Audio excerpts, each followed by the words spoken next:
Le président de la République du Cap-Vert a défendu davantage de dialogue entre les instances souveraines, l'État et les collectivités territoriales en 2025 pour consolider l'État des droits démocratiques. Dans un traditionnel message du Nouvel An, le 31 décembre 2024, le chef de l'État José María Neves a également alerté sur la nécessité d'un consensus général sur les politiques publiques, en particulier en ce qui concerne la santé, l'éducation, le transport, la sécurité et les domaines publics. Selon le chef de l'État, personne ne gagne grâce à des disputes stériles sur les protagonistes ou à des tensions inutiles qui provoquent la lassitude des institutions démocratiques et appauvrissent le processus d'élaboration des politiques publiques.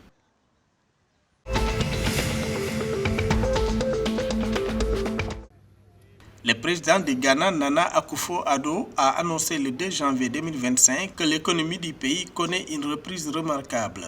Selon le chef de l'État, des indicateurs clés de croissance économique du pays ont montré un fort taux de croissance de 7,2% atteint au troisième trimestre 2024. L'économie du Ghana a été confrontée à des défis importants ces dernières années, notamment la pandémie de Covid-19 qui a eu un impact dévastateur sur la croissance économique du pays. Toutefois, les efforts stratégiques du gouvernement pour remettre l'économie sur les rails commencent à porter leurs fruits.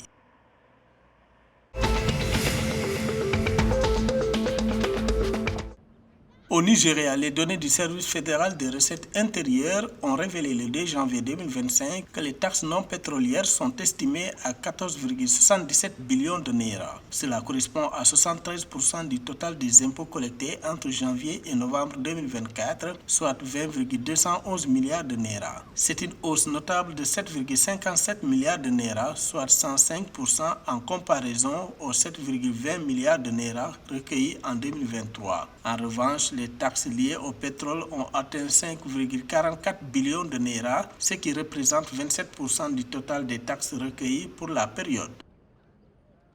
« 269 migrants maliens bloqués à Dakhla au Maroc ont regagné leur pays.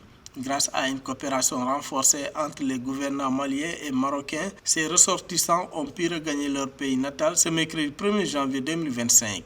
Accueillis par les autorités maliennes, ces migrants, parmi lesquels figurent des femmes et des enfants, ont bénéficié d'une assistance humanitaire et administrative dès leur arrivée. Selon les autorités maliennes, ces rapatriements volontaires s'inscrivent dans une dynamique de solidarité et d'humanité témoignant de la volonté des deux États de venir en aide à leurs citoyens en difficulté.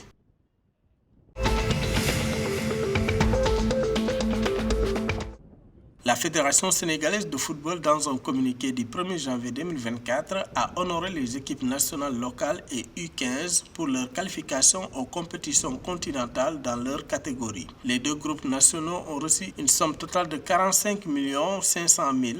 Chaque joueur de l'équipe locale et membre du département technique recevra 1 500 000 francs CFA, tandis que chaque joueur de l'équipe I15 recevra 300 000 francs CFA, en plus d'une prime pour les membres du staff technique.